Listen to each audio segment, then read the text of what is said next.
அனைவருக்கும் வணக்கம். என் பெயர் ராஜேசி. நான் 5ஆம் வகுப்பு படிக்கிறேன். என் பள்ளியின் பெயர் ஊராட்சி ஒன்றிய தொடக்கப்பள்ளி பெருமாண்டி, கும்பகோணம் வட்டம், தஞ்சாவூர் மாவட்டம். பள்ளி கல்வித்துறை எங்களுக்காக வழங்கிய நூலக புத்தகம் வாசிக்கப் போகிறேன். தமிழ்நாடு அரசு பள்ளி கல்வித்துறைக்கு மகிழ்வும் நன்றிகளும். என் குரல் இணைய வழி கல்வி வானொலி www.kalviradio.com வெளிவருவது எனக்கு மிகவும் மகிழ்ச்சியாக உள்ளது. நான் வாசிக்கும் புத்தகத்தின் பெயர் எங்கள் ஊர் குளம். எழுதியவர் எழுத்தாளர் ஆசிரியர் குழு அவர்கள். நல்ல மழை பெய்தது. ஊர்க்குளம் நிறைந்தது. எல்லாருக்கும் சந்தோஷம். குட்டி ஆடு வந்தது. குளத்து நீரில் குதித்தது. குதித்து ஆட்டம் போட்டது. மாடு ஒன்று வந்தது. குளத்து நீரை குடித்தது. தாகம் தீர்ந்து போனது. நாரை கூட்டம் வந்தது. தண்ணீர் மேலே பறந்தது. மீனை கவ்வி சென்றது. தட்டான் ஒன்று வந்தது. 100 முட்டை போட்டது. சுற்றி சுற்றி பார்த்தது.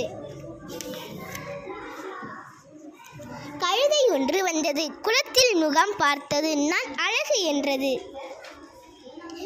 தவளை ஒன்று வந்தது. நாக்கை நீட்டி பிடித்தது. பூச்சிகளை தின்றது.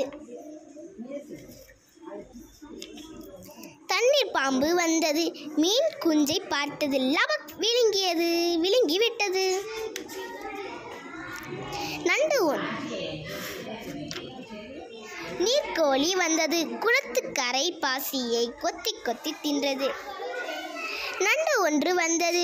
ஓடு எல்லா நத்தையை ஒரே பிடி பிடித்தது. வெள்ளை கொக்கு வந்தது. ஒரு காலில் நின்றது.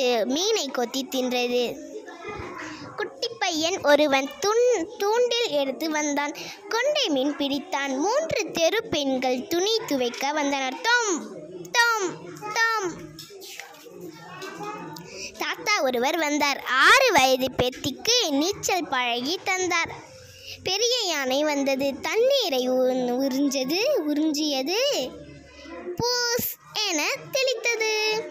உங்கள் ஊர் பக்கத்தில் குளம் இருந்தா பேசுங்க, பார்த்த கதை சொல்லுங்க.